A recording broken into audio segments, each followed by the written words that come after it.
Hussein of Jordan, the survivor king of the Middle East. Part 1. A Prince is Born. The Early Years of Hussein bin Talal. On a chilly morning in Amman, on November 14, 1935, a child was born into a family that carried the weight of history on its shoulders. This child, Hussein bin Talal, was destined to rule Jordan for nearly half a century, shaping its destiny through some of the most turbulent times in Middle Eastern history. He was born into the Hashemite dynasty, a lineage that traced its roots back to the Prophet Muhammad and had for centuries played a central role in the political and religious leadership of the Islamic world. His father, Talal bin Abdullah, was the heir to King Abdullah I, the founder of modern Jordan, and his mother, Zain al-Sharaf, would later emerge as a formidable figure in Jordanian politics, advocating for social reforms and women's rights. Hussein's arrival was not only a joyous occasion for the Hashemite family, but also an event of great significance for the young kingdom, which was still finding its footing amidst the complex political landscape of the Middle East. Hussein was born at Al-Qasr al-Saghir, a modest palace within Ragadan Palace in Amman. Unlike the grandeur often associated with royal families, the Hashemites lived in relatively modest conditions in the early years of Jordan's establishment. Hussein's early childhood was marked by a mixture of warmth and hardship. He was the eldest of 5 siblings, which included his brothers Muhammad, Hassan, and Musin, as well as his sister Basma. His baby sister Asma tragically died of pneumonia during one particularly harsh Amani winter, a sobering reminder of the family's financial struggles at the time. The Hashemite legacy and Hussein's lineage. The blood of rulers ran in Hussein's veins. His great-grandfather, Hussein bin Ali, had been the Sharif of Mecca and the leader of the Arab Revolt of 1916, a movement that sought to free Arab lands from Ottoman rule. However, the collapse of the revolt's promises, especially with the British and French betrayal through the Sykes-Picot Agreement, left the Hashemites displaced from the Hijaz region by the rising House of Saud in 1925. Despite these setbacks, Hussein's grandfather, King Abdullah I, managed to carve out a new role for the Hashemites, securing rule over Transjordan, later Jordan, with British backing in 1921. From an early age, Hussein was imbued with a strong sense of duty and historical awareness. He was frequently reminded by his grandfather that the Hashemites had ruled Mecca for over 700 years, making them the oldest ruling dynasty in the Islamic world and one of the oldest in the world overall, second only to Japan's imperial house. This deep historical consciousness would shape Hussein's worldview and his sense of responsibility toward his people. On his mother's side, Hussein's lineage connected him to the Ottoman Empire. His maternal grandmother, Wijan Hanım, was the daughter of Shakir Pasha, an Ottoman governor of Cyprus. Thus, Hussein was not only a descendant of the Hashemites, but also had roots within the fading remnants of the Ottoman aristocracy. Education and formative years. Despite the royal status of his family, Hussein's childhood was not one of unrestrained luxury. The young prince started his elementary education in Amman, attending local schools before being sent abroad for further studies. His parents understood that for Hussein to lead Jordan successfully, he needed a world-class education that would expose him to different perspectives. His first major educational experience outside Jordan was at Victoria College in Alexandria, Egypt, one of the most prestigious schools in the Arab world at the time.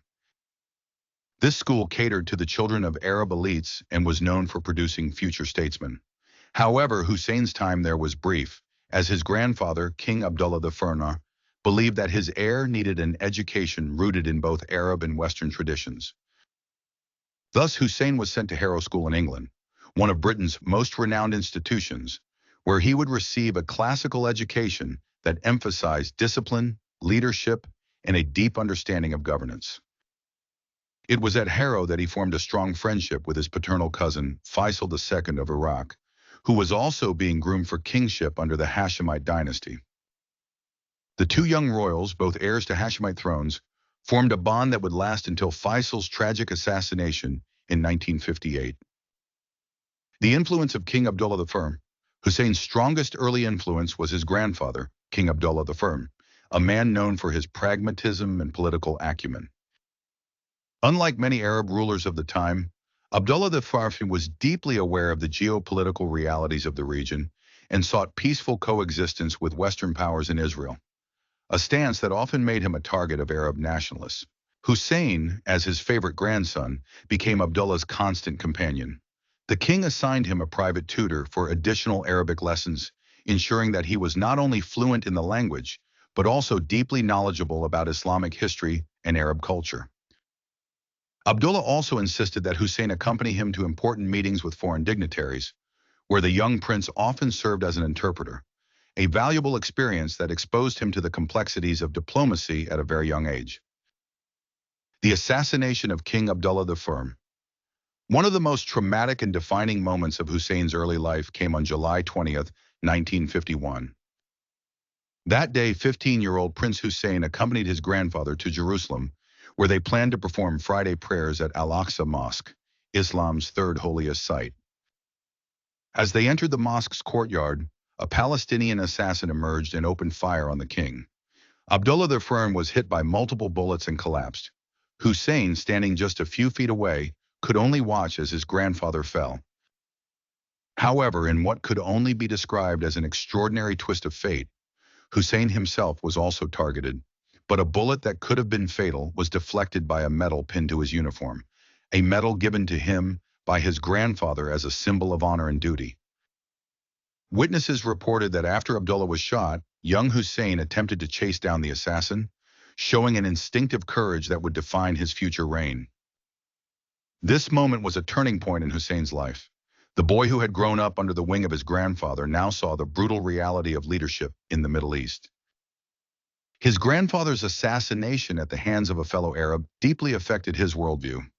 It made him wary of the dangers of extremism and heightened his belief in the need for political stability and diplomacy. In the aftermath of the assassination, Abdullah's eldest son, Talal, Hussein's father, was proclaimed king, but it soon became clear that his reign would be short-lived. Diagnosed with schizophrenia, Talal was deemed unfit to rule, and by August 11, 1952, the Jordanian parliament forced him to abdicate. Thus, at just 16 years old, Hussein found himself designated as the future king of Jordan, with a three-man regency council appointed to rule in his stead until he came of age. The young prince had been thrust into an uncertain future, carrying the weight of his family's history and his grandfather's vision on his shoulders. The making of a monarch. Hussein's early life was shaped by privilege, hardship, and tragedy. From his family's struggles during his childhood to the assassination of his grandfather, each event left a mark on him. As he prepared to take the throne, he did so with the wisdom of experience beyond his years. His grandfather had taught him diplomacy, his father's struggles had taught him resilience, and his own experiences had shown him that leadership in the Middle East was not merely about ruling, it was about survival. At just 17 years old, Hussein bin Talal was about to embark on one of the longest and most consequential reigns in modern history. Part 2. The Young King and the Burden of the Crown. On August 11, 1952, Hussein bin Talal, just 16 years old, was formally declared King of Jordan, succeeding his father, King Talal, who had been forced to abdicate due to illness. The announcement marked the beginning of what would become one of the longest reigns in modern history. However, Hussein would not immediately wield power. Jordan's constitution required the king to be 18 years old according to the Islamic calendar before he could fully assume his duties. Until that time, a regency council composed of 3 senior Jordanian officials governed in his place. Though still a teenager, Hussein was no ordinary young man. Having witnessed his grandfather's assassination, he already understood the dangers of leadership. He had grown up in a household that constantly discussed matters of regional politics, diplomacy, and governance. He had received a world-class education at Harrow School in England, where he had been groomed for the responsibilities ahead. Yet nothing could have fully prepared him for the challenges he was about to face as the ruler of a fragile and resource-poor kingdom, caught between powerful regional rivals and international superpowers. Preparing for kingship, Sandhurst, and military training. Although officially the king, Hussein was still considered too young to rule independently. The Regency Council allowed him some participation in governmental affairs, but his advisors recognized that further training in military and leadership skills was necessary before he could fully take charge. Thus, in early 1953, Hussein traveled to the United Kingdom to study at the Royal Military Academy Sandhurst, the prestigious institution that had trained many of the British Empire's finest officers. Sandhurst was not a ceremonial assignment. The young king was treated just like any other cadet. The rigorous training involved physical endurance, combat tactics, and command skills. Hussein took these lessons seriously, recognizing that as the leader of a small nation with a strategically vital military, he needed to be well-versed in military strategy and discipline. At Sandhurst, Hussein impressed his instructors and fellow cadets. Unlike some royals who preferred to avoid direct military drills, he fully engaged in the program, enduring the same grueling long marches, weapons training, and survival exercises as his peers. His time there reinforced his love for aviation, and he spent hours training as a pilot, an interest that would remain with him for the rest of his life. While at Sandhurst, Hussein remained in close communication with Amman, where the Regency Council managed Jordan's affairs. He was constantly updated on the latest developments in the country and would return home during breaks to meet with officials and maintain his connection with the people. The enthronement of a teenage king. On May 2, 1953, at just 17 years old, Hussein was formally enthroned as King of Jordan. The official ceremony, held in Amman, was a moment of great national significance. Jordan had never before seen such a young ruler, and there was a mix of hope and anxiety among its people. Some worried that a teenager lacked the experience and wisdom to navigate the complex regional politics of the Middle East. Others believed that his youth, energy, and modern outlook could be an asset to the country. As he took his oath, Hussein addressed his people, acknowledging the challenges ahead but promising to rule with fairness, strength, and dedication. Though young, he understood that he was inheriting a kingdom at a crossroads. At the time of Hussein's ascension, Jordan was a young, vulnerable nation. It controlled the West Bank, which had been annexed in 1950 following the 1948 Arab-Israeli War, but the region remained politically unstable. Jordan was surrounded by larger and more powerful neighbors, including Egypt, Syria, and Iraq, where rising Arab nationalist movements were challenging traditional monarchies. The kingdom was economically weak, dependent on British financial aid, and struggling to integrate the large Palestinian refugee population that had arrived following Israel's creation. The new king's challenges were numerous and urgent, maintaining Jordan's fragile stability while navigating rising tensions between Arab nationalists, pro-Western forces, and Palestinian factions. Balancing foreign alliances, particularly between Britain, Jordan's main financial backer, and the Arab world, which was growing increasingly critical of Western influence. Managing a struggling economy with limited resources and an increasing population. Consolidating his power within Jordan, where different factions within the military and political elite were vying for influence. Despite these daunting tasks, Hussein was determined to lead on his own terms. He refused to be a puppet monarch controlled by British advisors or Jordanian elites. He had witnessed how his father had been forced to abdicate and knew that his own position as king would not be secure unless he proved himself a strong and capable ruler. Early political challenges and growing anti-British sentiment. One of Hussein's first major political acts was the appointment of a new prime minister, Fawzi Mulki, a liberal politician who supported greater press freedom and a more open political atmosphere. However, these liberal policies backfired when opposition groups, especially Palestinian nationalist factions, used their newfound freedoms to agitate against the monarchy. Hussein soon found himself facing his first major crisis, a wave of unrest driven by Palestinian fighters, Fedayeen, using Jordanian territory to launch attacks on Israel. Israel responded with brutal reprisals, including the Chibia massacre in 1953, where Israeli forces killed 66 civilians in the West Bank village of Chibia. The massacre triggered massive protests in Jordan, with many blaming the king for failing to protect Palestinian civilians. Recognizing the fragility of his rule, Hussein was forced to dismiss Mulki in 1954 and replace him with the more conservative Tawfiq Abu al-Huda, a veteran politician who had long been a loyalist to the Hashemite monarchy. At the same time, Jordan faced pressure to join the Baghdad Pact, a Western-backed alliance designed to counter Soviet influence in the Middle East. Britain, Turkey, Iraq, and Iran were all members, and the West wanted Jordan to align itself against Egyptian leader Gamal Abdel Nasser, the rising champion of pan-Arab nationalism. However, Nasser's influence was growing in Jordan, particularly among Palestinian factions and younger officers in the Jordanian military. When news spread that Jordan was considering joining the Baghdad Pact, mass protests erupted across the country, fueled by Egyptian radio broadcasts denouncing Hussein as a Western puppet.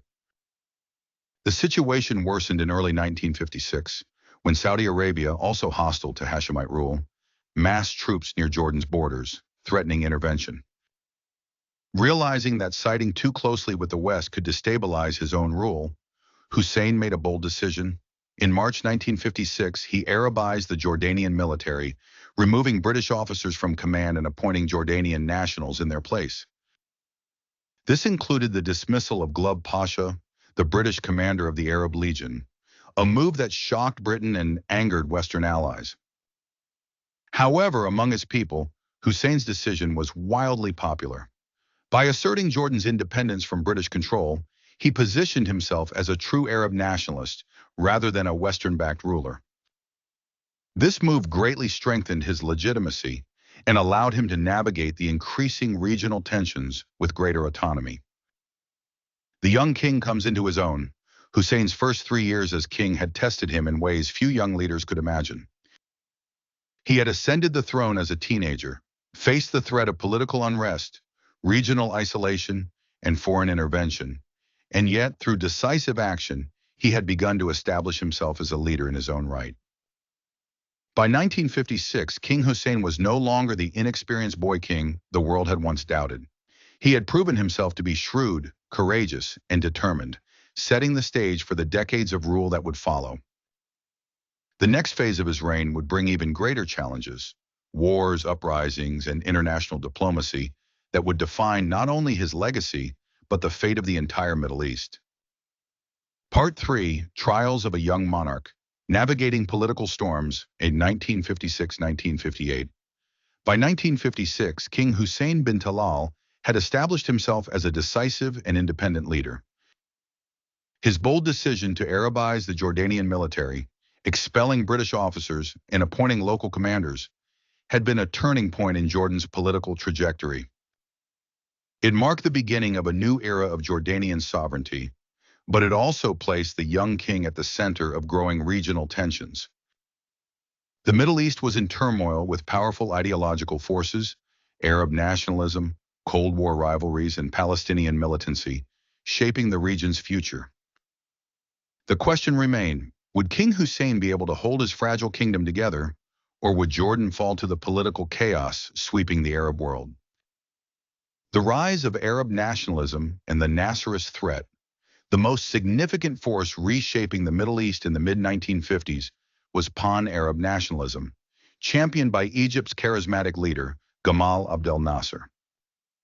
Nasser had emerged as a symbol of Arab defiance against Western imperialism, nationalizing the Suez Canal in 1956 and presenting himself as the leader of a unified Arab world.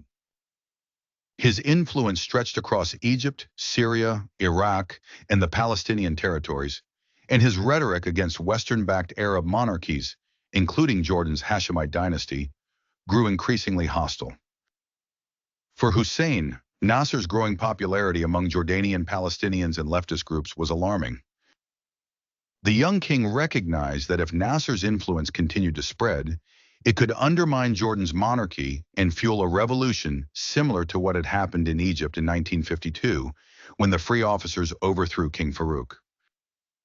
The tensions between Jordan and Nasserist Egypt escalated when Hussein resisted British pressure to join the Baghdad Pact, a Western-sponsored alliance aimed at countering Soviet influence in the Middle East.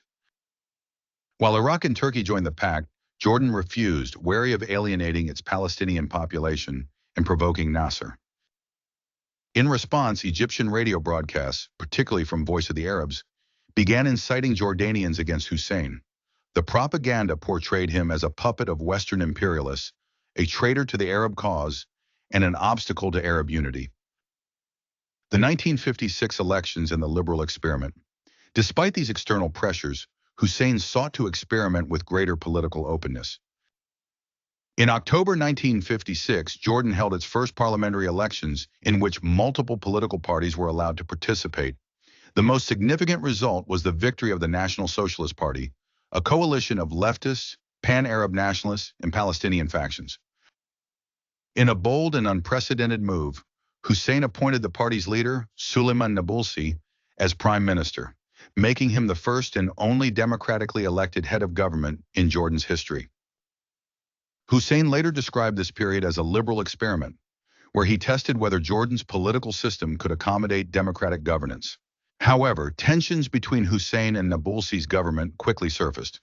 Nabulsi sought to shift Jordan away from the West, advocating closer ties with Nasser's Egypt and the Soviet Union. He also pushed for greater press freedom, which led to widespread criticism of the monarchy. Additionally, Nabulsi sought to curb the power of Jordan's intelligence services and military, both of which remained loyal to Hussein.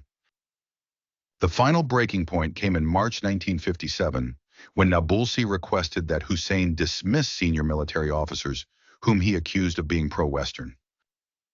Initially, Hussein agreed to remove a few officers, but when Nabulsi returned with a longer list of names, the king refused. This confrontation exposed the power struggle between the two men. On April 10, 1957, Hussein dismissed Nabulsi and dissolved his government, effectively ending Jordan's brief experiment with parliamentary democracy. The 1957 Zarqa crisis, a coup attempt. Shortly after Nabulsi's dismissal, Jordan erupted in political chaos. The situation came to a head on April 13, when a violent mutiny broke out in the military barracks in the city of Zarqa. Pro-Nasserist factions within the Jordanian army clashed with loyalist forces, creating what many suspected was an attempted coup. Hussein, just 21 years old, personally intervened, flying to Zarqa in a helicopter to confront the rebellious officers. He entered the barracks unarmed, speaking directly to the troops, demanding loyalty to the Hashemite throne. His courageous actions stunned many, and some officers pledged allegiance to him on the spot. Despite his direct intervention, the situation escalated. Syria, then under a pro-Nasserist government, moved troops toward Jordan's border, appearing ready to intervene. In response, Britain, fearful of a Nasserist coup in Jordan, deployed paratroopers to Amman in what was called Operation Fortitude, reinforcing Hussein's rule. With British support and decisive crackdowns on opposition figures, Hussein regained full control of Jordan. The alleged coup leaders were arrested, and martial law was imposed, marking the beginning of an era of strict political control in Jordan. The 1958 Arab Federation and the Hashemite disaster in Iraq. While Hussein had secured his rule in Jordan, his dynasty faced a new existential crisis in neighboring Iraq. In February 1958, Hussein and his cousin, King Faisal II of Iraq, attempted to counter Nasser's rising influence by creating the Arab Federation of Iraq and Jordan.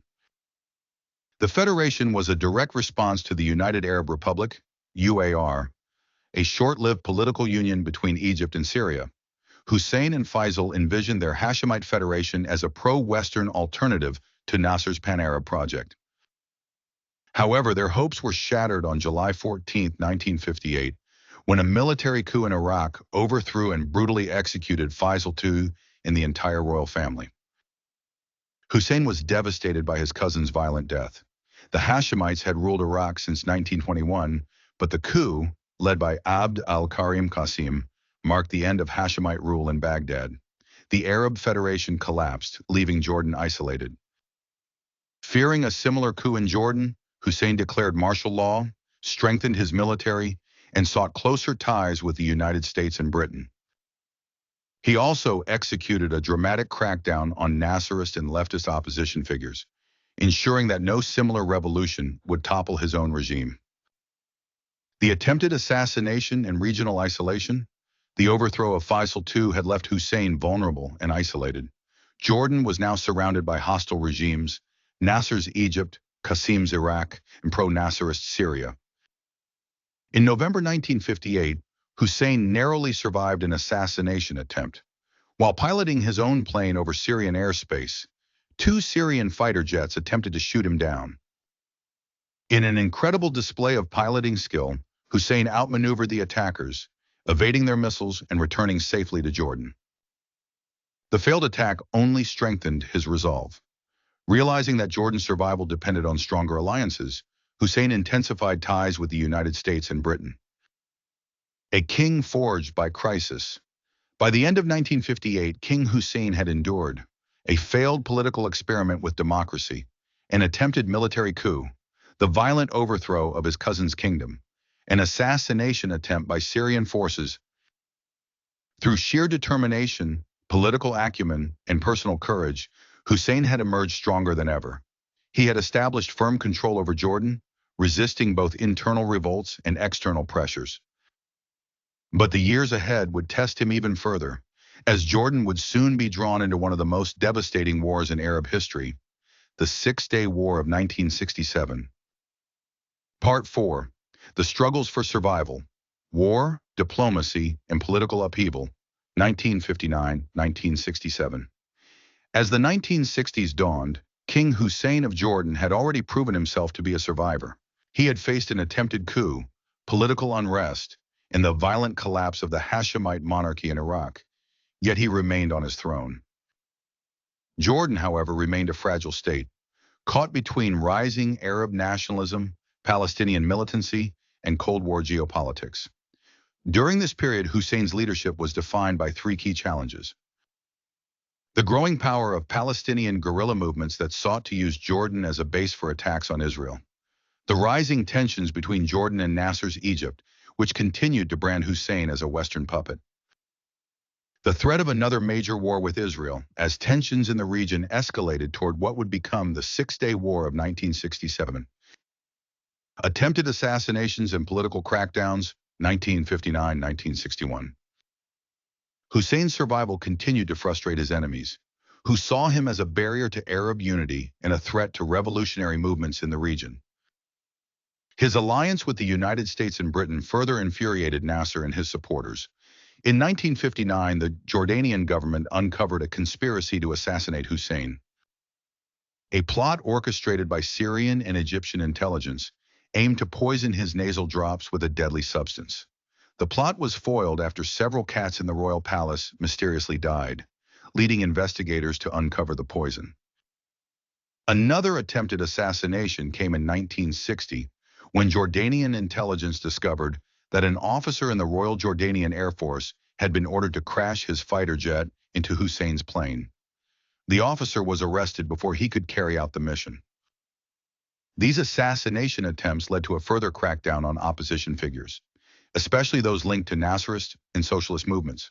Hussein imposed martial law and tightened control over the press and political organizations, further consolidating his grip on power.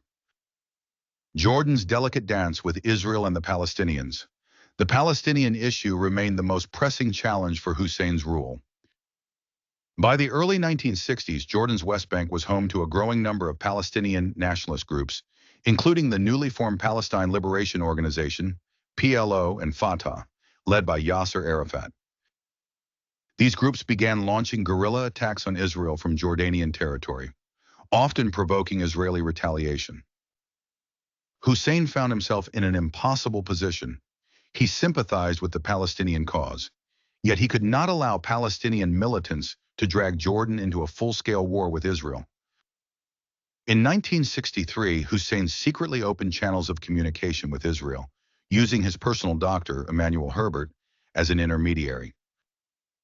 The king warned Israeli leaders that he was trying to prevent Palestinian militants from attacking Israel, but he needed Israel to refrain from retaliating against Jordanian territory.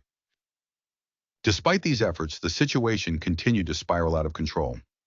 In November 1966, Israel launched a major raid on the West Bank town of Samu, killing dozens of Jordanian soldiers and civilians. This attack, known as the Samu Incident, ignited massive protests in Jordan. Palestinian nationalists blamed Hussein for failing to protect the West Bank, while Jordanian citizens accused him of being weak against Israel.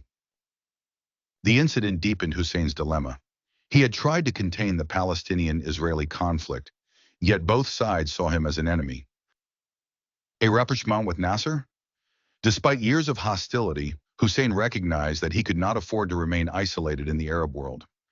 In 1964, he attempted a rapprochement with Nasser, meeting the Egyptian leader during an Arab League summit in Cairo.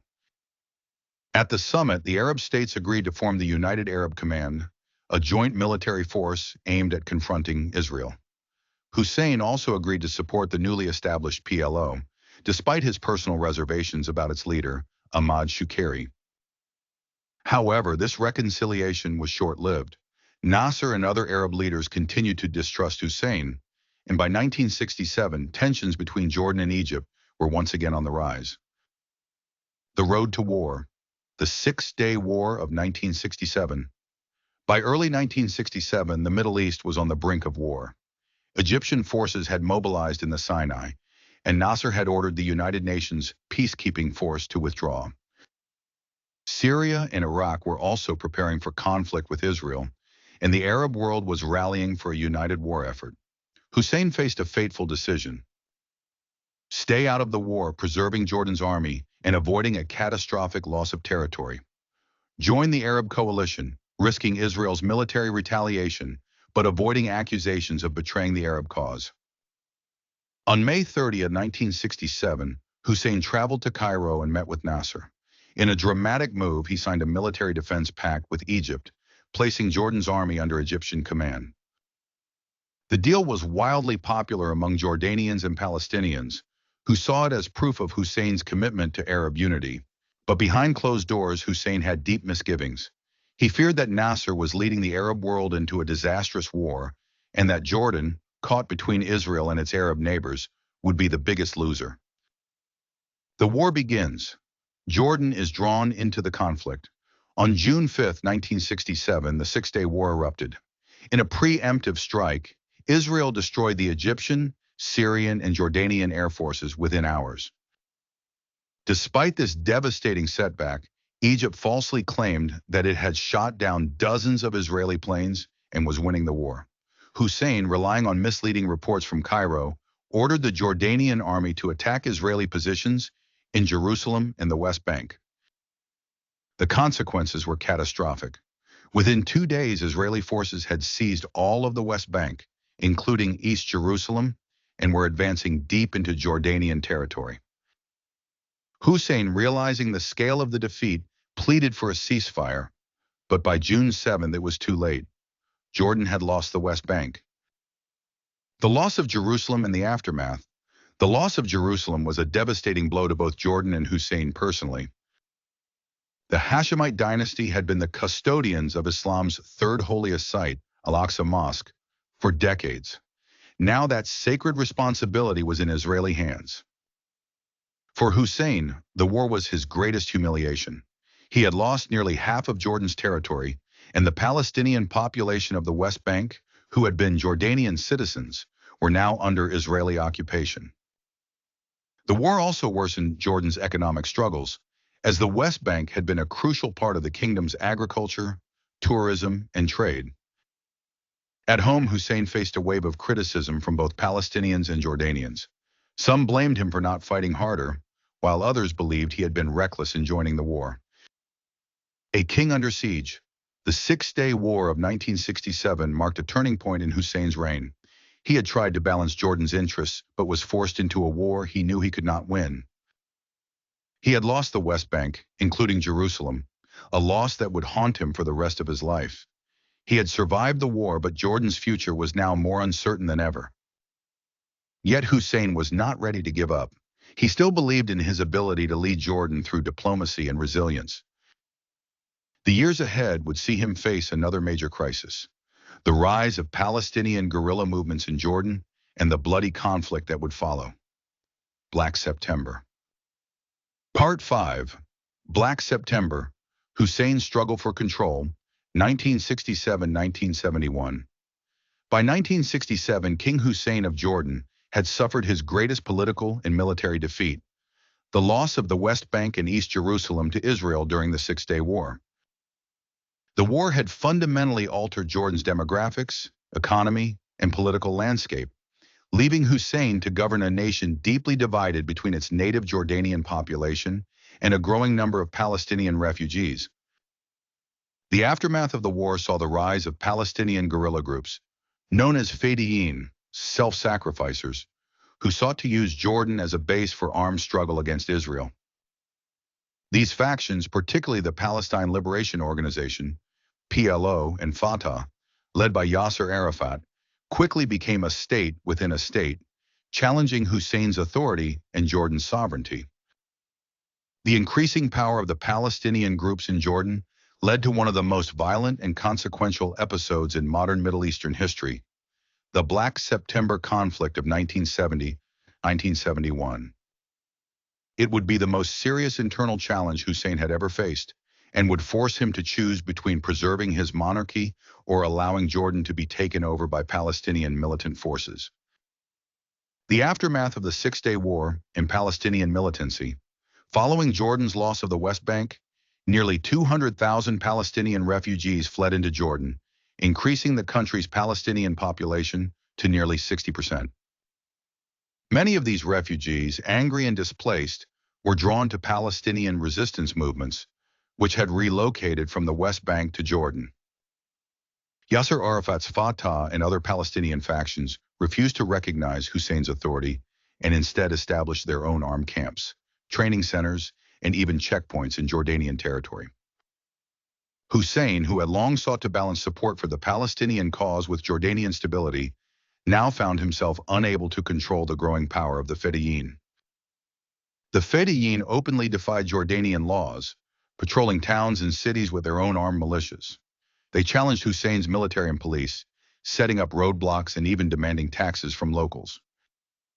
Palestinian leaders called for the overthrow of the Hashemite monarchy, arguing that Jordan should be transformed into a Palestinian state to continue the fight against Israel. By 1968, tensions between the Fedayeen and the Jordanian government had escalated to open conflict.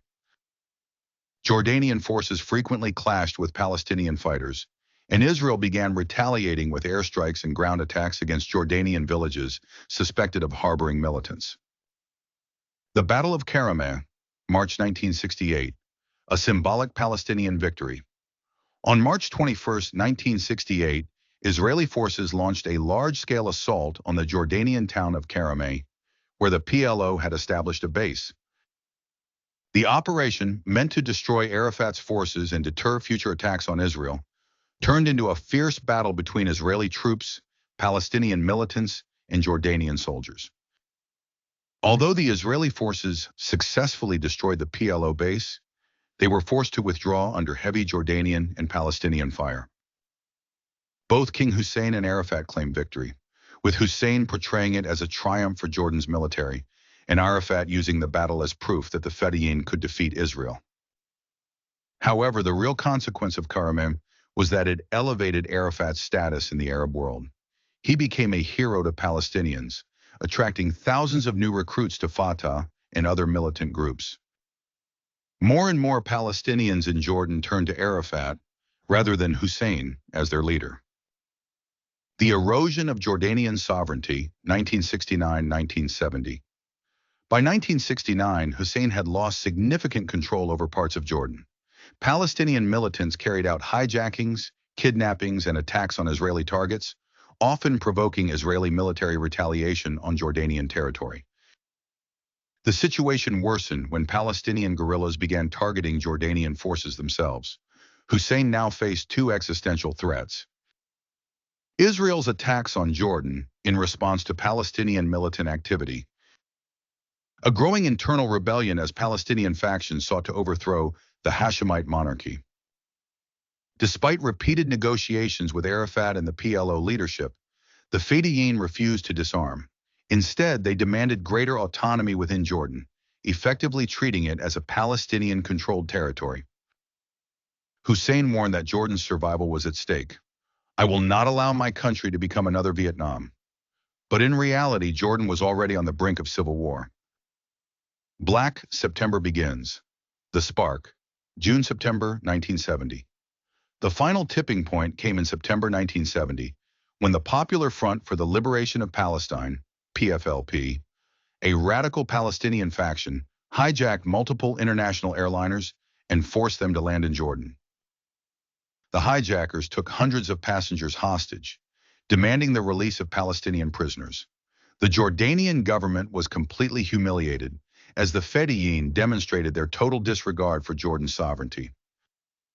The world watched in shock as the planes were blown up on Jordanian soil, with Hussein's forces unable to intervene.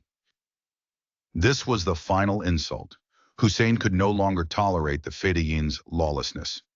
On September 17, 1970, he ordered the Jordanian army to launch a full-scale assault on Palestinian militant positions. The Jordanian army strikes. The civil war begins. The Jordanian army, trained and well-equipped, attacked Palestinian strongholds in Amman, Irbid, and other cities. The fighting was intense and brutal, with Jordanian tanks shelling Palestinian refugee camps and Fedayeen snipers targeting government forces. Arafat called for help from Arab states, portraying the conflict as a massacre of Palestinians. Syria responded by sending an armored division into northern Jordan to support the Fedayeen. Fearing Jordan's collapse, the United States and Israel signaled support for Hussein. Israel even sent fighter jets over Jordanian airspace, warning Syria to withdraw. By September 27, 1970, after days of heavy fighting, Hussein had regained control of Amman and most Jordanian cities. A ceasefire, brokered by Egyptian President Gamal Abdel Nasser, was signed, but Hussein knew the war was not over. The final blow, expelling the PLO from Jordan, 1971. Despite the ceasefire, Palestinian guerrilla groups continued to resist Jordanian authority. In January 1971, Hussein ordered a final military operation to expel the Fedayeen from Jordan entirely.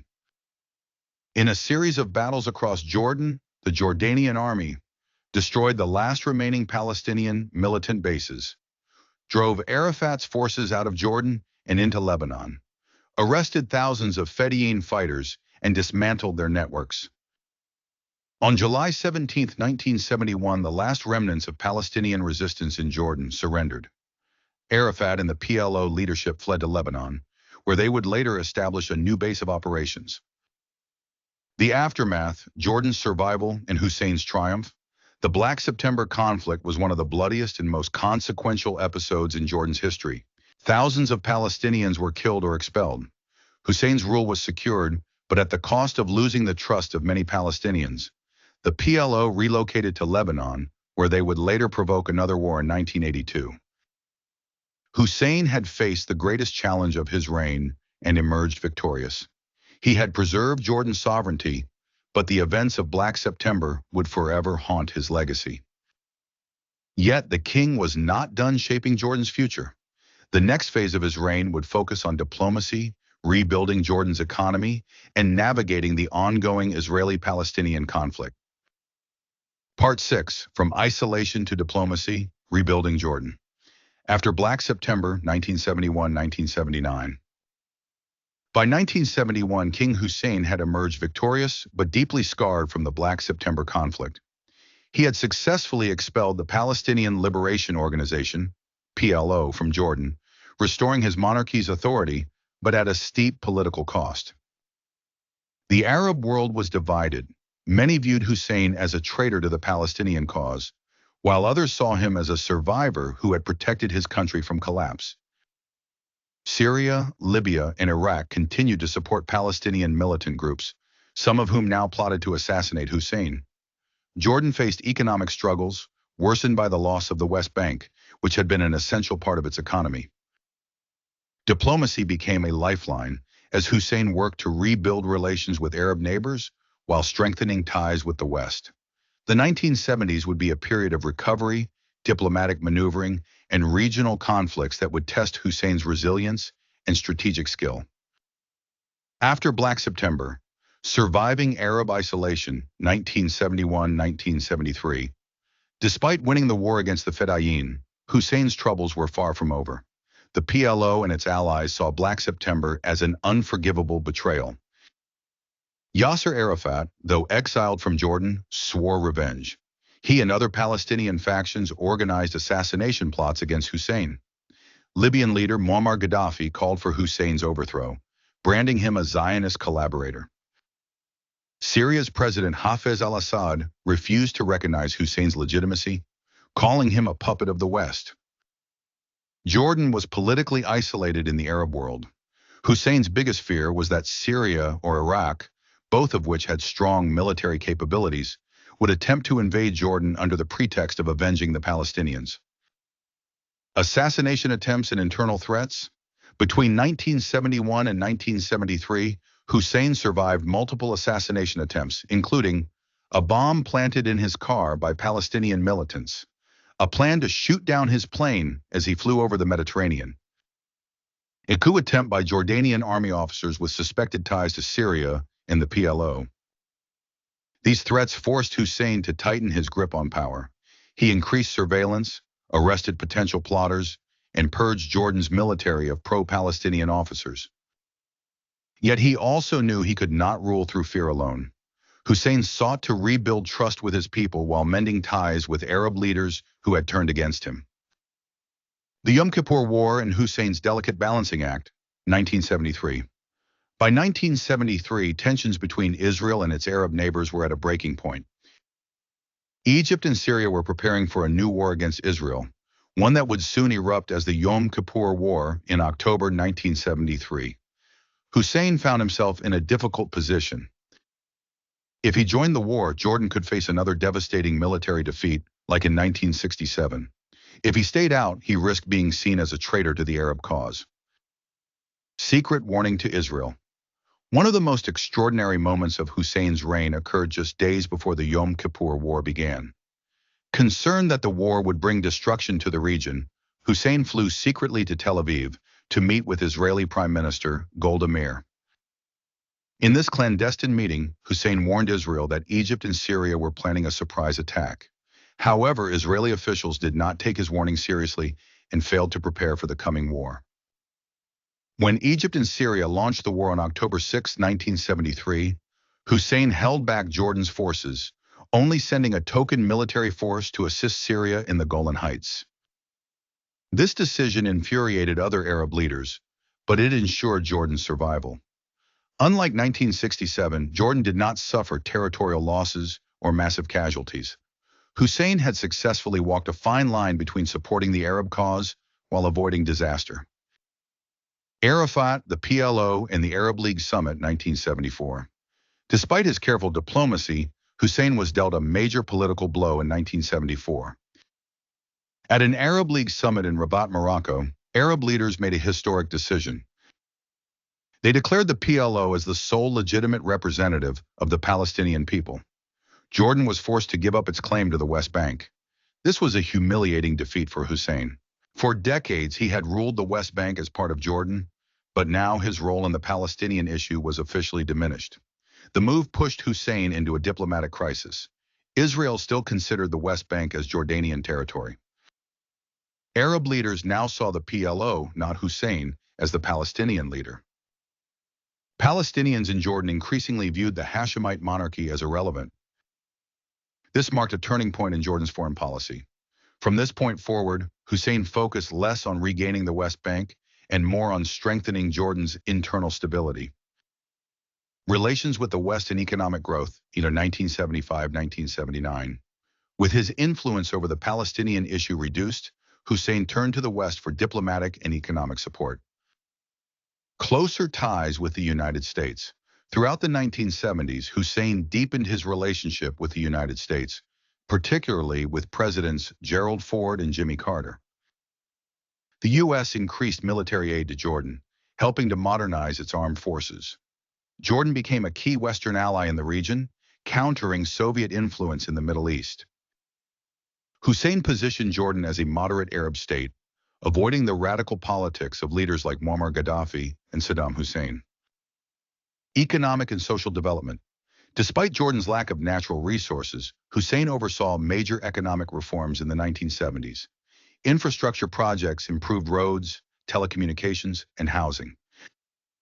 The Jordanian dinar stabilized, thanks to financial support from the U.S. and Gulf states. Education and healthcare improved, making Jordan one of the most developed societies in the Arab world. However, Jordan's economy still depended heavily on foreign aid, particularly from the United States and Saudi Arabia. The end of the 1970s, new challenges looming. As the 1970s came to an end, Hussein had rebuilt Jordan's political standing, but new threats were emerging. The Islamic Revolution in Iran, 1979, introduced a new wave of Islamist radicalism that threatened Jordan's stability. Saddam Hussein's rise to power in Iraq, 1979, created tensions, as Iraq began asserting itself as a regional power. The Israeli-Palestinian conflict remained unresolved, with Arafat and the PLO gaining more global recognition.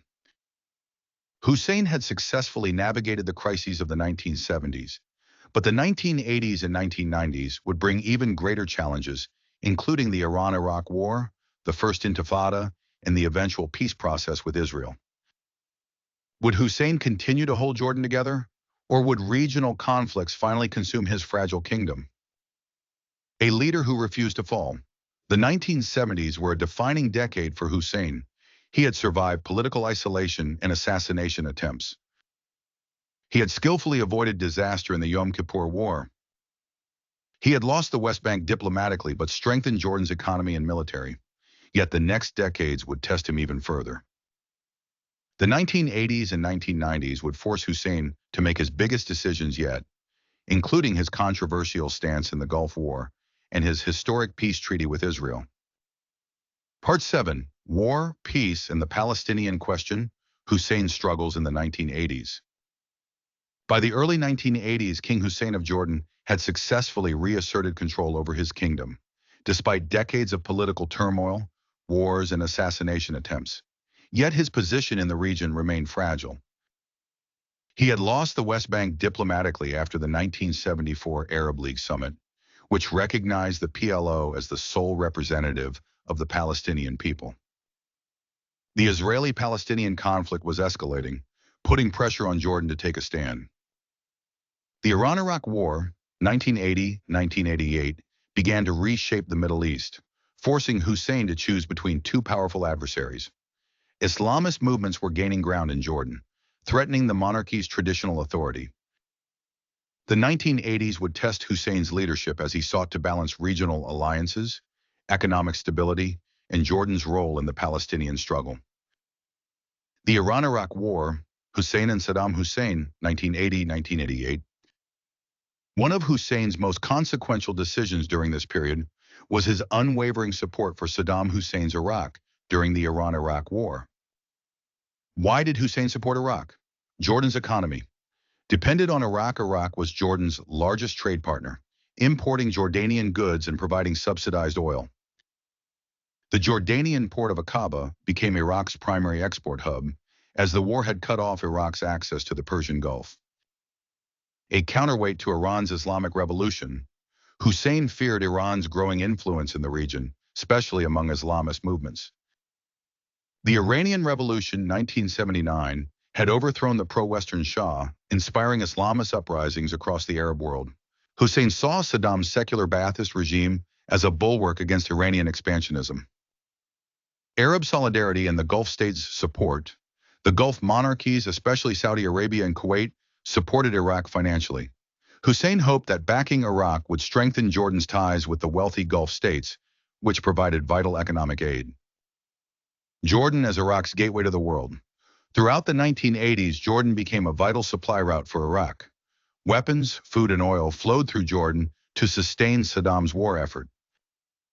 Hussein visited Baghdad frequently, building a close personal relationship with Saddam Hussein. The Jordanian army even trained Iraqi troops, deepening military cooperation. This partnership strengthened Jordan's economy, but it also tied Hussein's fate to Saddam Hussein, a leader whose ambitions would later drag the region into further conflicts. The First Intifada, 1987, Hussein and the Palestinian uprising. By the late 1980s, Hussein faced renewed pressure regarding the Palestinian issue. The West Bank, now under Israeli occupation, had become a flashpoint of Palestinian resistance. In December 1987, Palestinian frustration erupted into the First Intifada, a mass uprising against Israeli rule. Hussein's dilemma, Palestinians versus Jordanian sovereignty.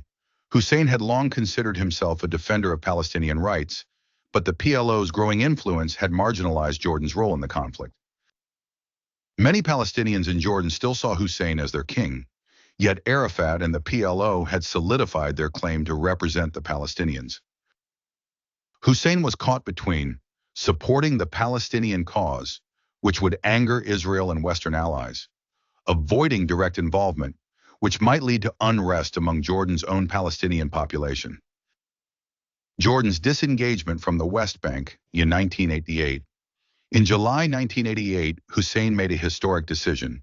He formally severed Jordan's administrative and legal ties to the West Bank. Jordan revoked the Jordanian citizenship of West Bank Palestinians. Jordan's parliament no longer represented West Bank districts. The move was meant to eliminate Jordan's responsibility for the territory and hand full control to the PLO. Hussein's speech announcing the decision was emotional. "We respect the will of the Palestinian people to shape their own future." However, behind the scenes, Hussein had grown frustrated with Arafat's failure to negotiate peace with Israel.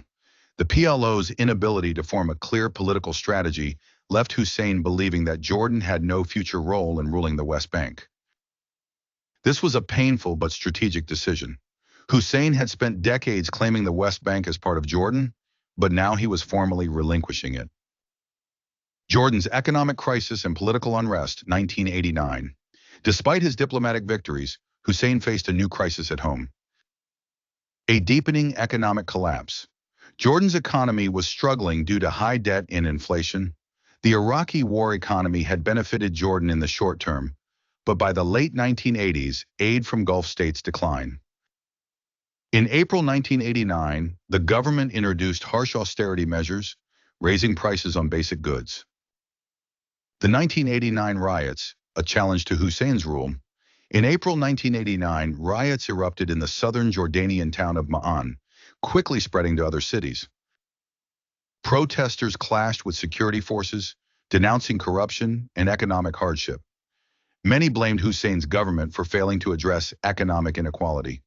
For the first time in decades, Hussein's rule faced mass political unrest. Hussein's response: the return of democracy. Realizing that brutal repression would only fuel more anger, Hussein took a different approach. He dismissed his government and appointed a new prime minister. He lifted martial law, which had been in place since 1957. He allowed political parties to form, leading to Jordan's first parliamentary elections in 22 years. The move calmed public anger and boosted Hussein's image as a leader willing to listen to his people. It also set the stage for Jordan's democratic transition in the 1990s. End of the 1980s, Jordan at a crossroads. As the decade came to an end, Hussein had once again proven his ability to adapt to changing political realities. He had backed Saddam Hussein in the Iran-Iraq War, strengthening Jordan's economy but tying Jordan's fate to Iraq. He had severed Jordan's ties to the West Bank, recognizing the PLO's authority but weakening Jordan's influence in Palestinian affairs. He had survived economic and political unrest, responding with democratic reforms rather than repression. However, the next decade would be even more challenging. The Gulf War, 1990-1991, would force Hussein to choose between Iraq and the West. The Israeli-Palestinian peace process would reshape Jordan's regional role. Jordan's fragile economy would face new obstacles. Would Hussein be able to maintain Jordan's stability, or would the coming wars and diplomatic challenges push his kingdom into chaos? A king caught between past and future. The 1980s had been a decade of survival and adaptation for Hussein. He had navigated regional conflicts without getting Jordan directly involved. He had preserved Jordan's economy despite external pressures. He had taken a major political gamble by disengaging from the West Bank. Yet as the 1990s approached, Hussein knew that new challenges were on the horizon. Would Jordan remain a beacon of stability in a chaotic Middle East? Or would the coming conflicts push Hussein's leadership to its breaking point? Part 8. The Gulf War, peace with Israel, and the struggle for stability, 1990-1997. As the 1990s began, King Hussein of Jordan faced one of the most difficult choices of his reign. The Middle East was on the brink of another war, and Jordan found itself caught between powerful rivals. Saddam Hussein's Iraq had invaded Kuwait, triggering a global crisis. The United States and its allies, including Saudi Arabia, were preparing for war against Iraq. Jordan was economically dependent on Iraq, yet it also needed Western aid to survive. The Israeli-Palestinian conflict was shifting, bringing new opportunities and dangers. The 1990s would be defined by Hussein's efforts to navigate these complex challenges, culminating in a controversial decision during the Gulf War, followed by his historic peace treaty with Israel in 1994. The Gulf War and Jordan's isolation, 1990-1991, Saddam's invasion of Kuwait, a political dilemma for Hussein. On August 3, 1990, Iraq's President Saddam Hussein ordered the invasion of Kuwait, claiming it was historically part of Iraq.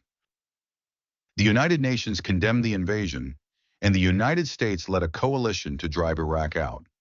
Saudi Arabia, Egypt, and the Gulf monarchies supported the U.S. intervention. Jordan, however, was in a precarious position. Saddam Hussein was one of Hussein's closest allies. Jordan had relied on Iraq for trade, oil, and economic support throughout the 1980s. Hundreds of thousands of Jordanian workers were in Iraq and Kuwait. Any decision could put them at risk. Many Jordanians, especially Palestinians, sympathized with Iraq, seeing Saddam as a defender of Arab nationalism against the West. Hussein's gamble, refusing to condemn Iraq. Unlike most Arab leaders, Hussein refused to join the U.S.-led coalition against Iraq. Instead, he attempted to mediate between Iraq and the West, seeking a peaceful resolution.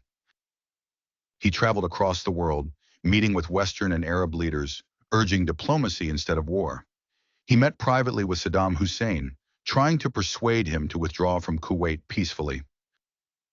Hussein opposed the presence of U.S. troops in Saudi Arabia, fearing that it would destabilize the region. The consequences, Jordan's international isolation, Hussein's position angered both the West and the Gulf states. The United States cut off financial aid to Jordan. Saudi Arabia and Kuwait withdrew economic support, putting Jordan's fragile economy at risk. Egypt and other Arab allies turned against Hussein, accusing him of supporting Saddam. Jordan was now completely isolated, facing an economic and political crisis. The aftermath of the Gulf War, 1991-1993, a nation in crisis. The Gulf War ended in February 1991, with Saddam Hussein's forces being driven out of Kuwait by the U.S.-led coalition. However, Jordan was left in a dire situation.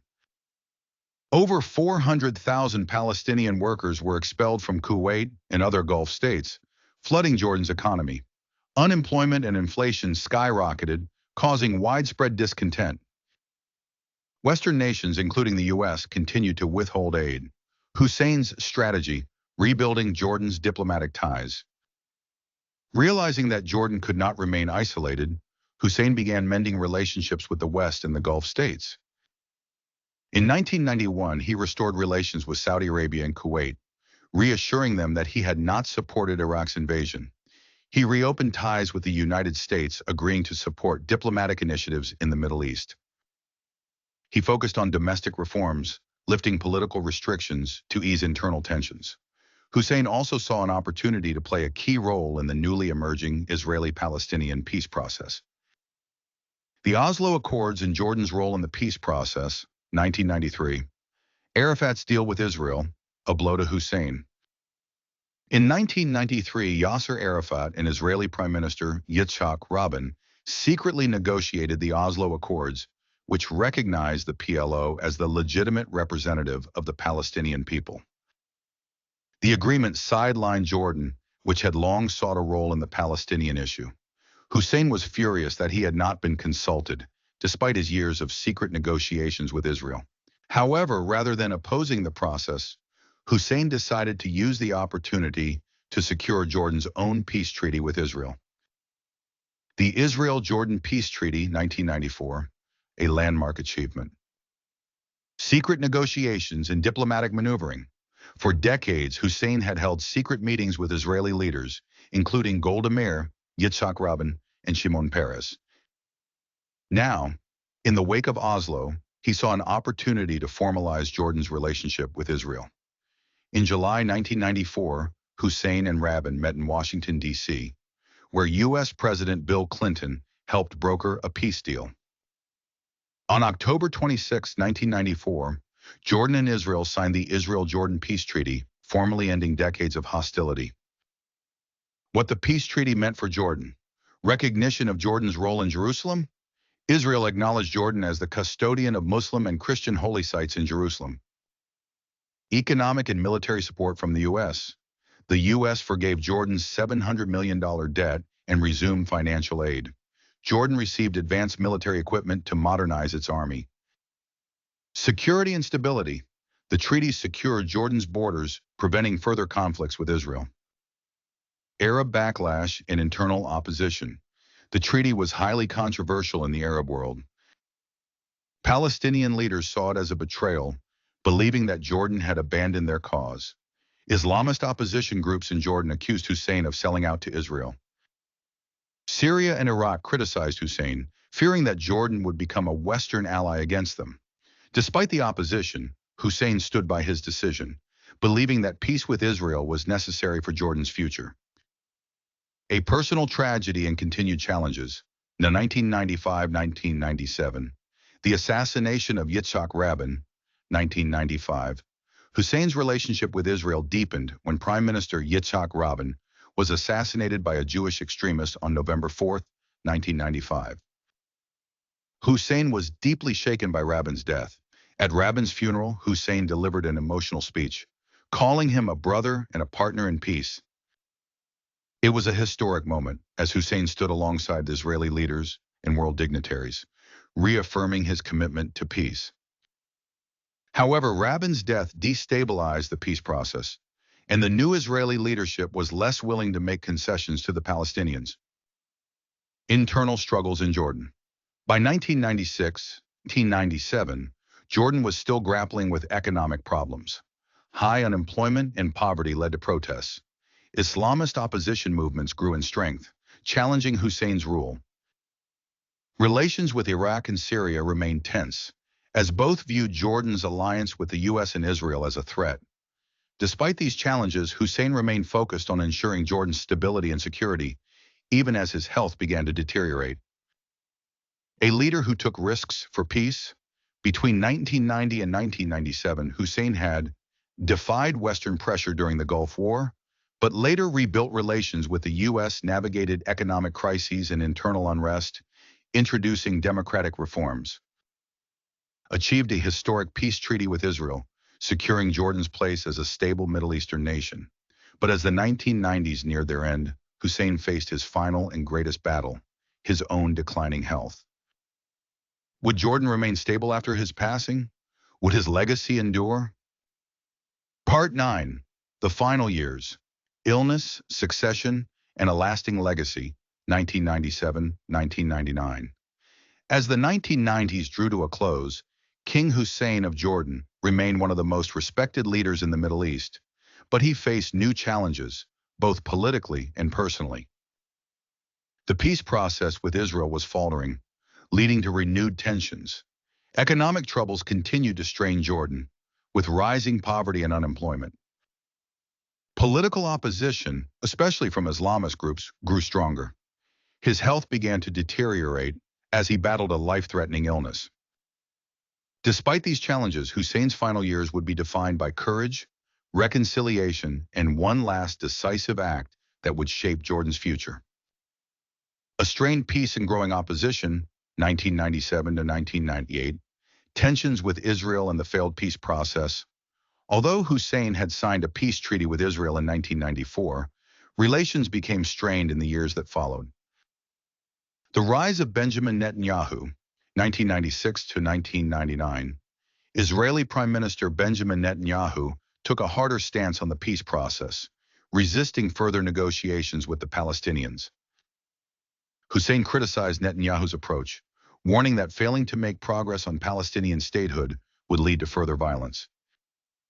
The assassination attempt on Khalid Mashal, 1997. In September 1997, Israeli Mossad agents attempted to assassinate Hamas leader Khalid Mashal in Amman by injecting him with poison. The attack outraged Hussein, who demanded Israel hand over the antidote or face the collapse of the peace treaty.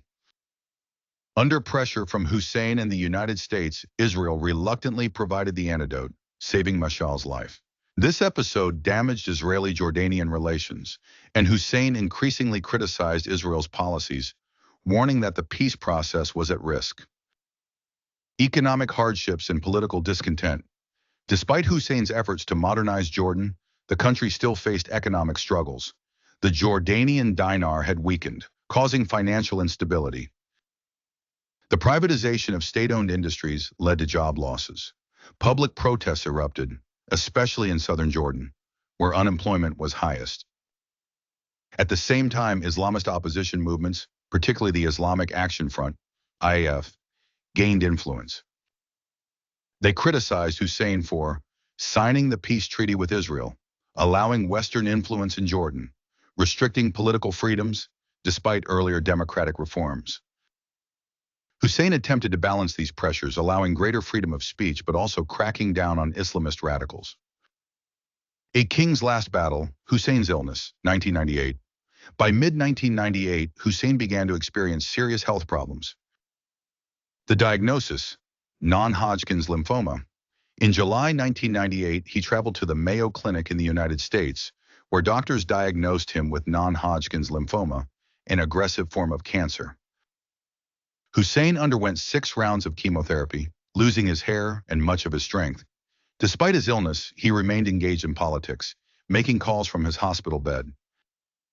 In October 1998, while still undergoing treatment, he flew to the Wye River talks to encourage Yasser Arafat and Netanyahu to restart peace negotiations. His presence at the negotiations was deeply emotional. Arafat and Netanyahu both embraced him, recognizing the risks he had taken for peace. However, his health continued to decline, and by early 1999, it became clear that he had little time left. A last act of leadership, the succession crisis, January 1999. Crown Prince Hassan's demotion. Since 1965, Hussein's younger brother, Crown Prince Hassan, had been his designated successor.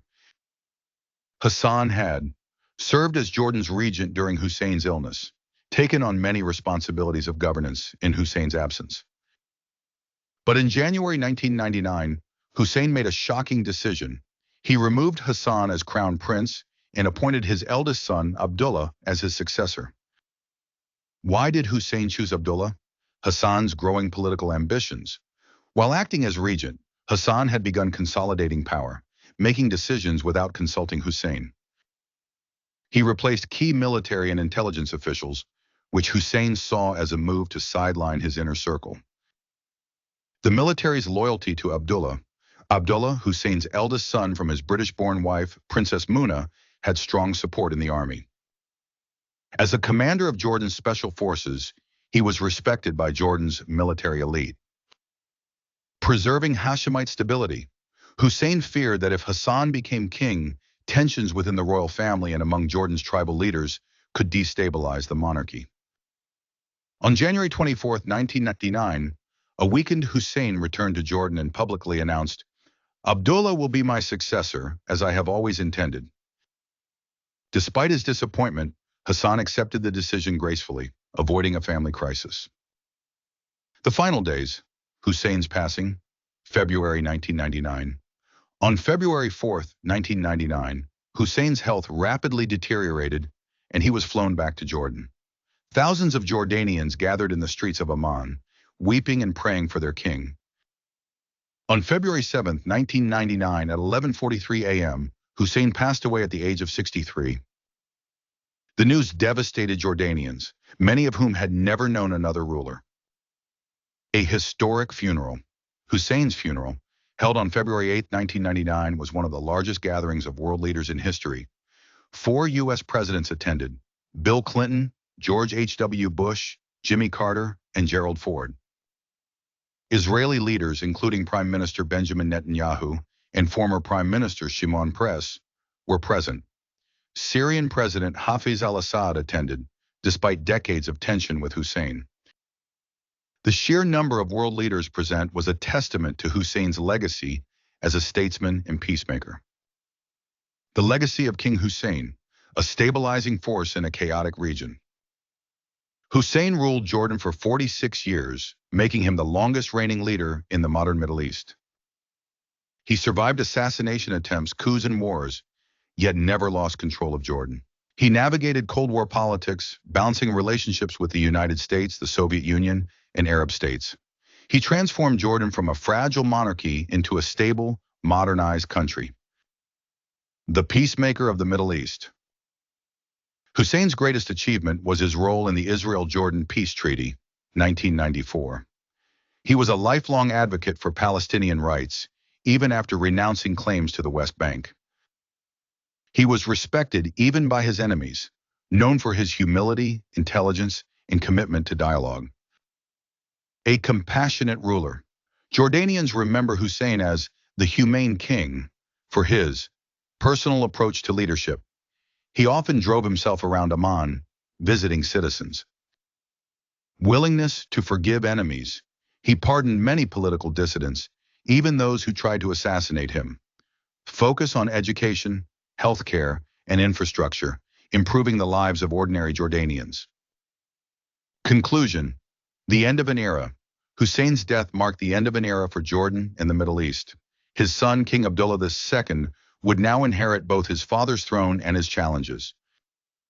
The region continued to face turmoil, but Hussein's legacy of stability and moderation endured. For nearly 5 decades, King Hussein walked a tightrope between war and peace, survival and diplomacy. His reign was a testament to the power of resilience, wisdom, and leadership in an unforgiving world.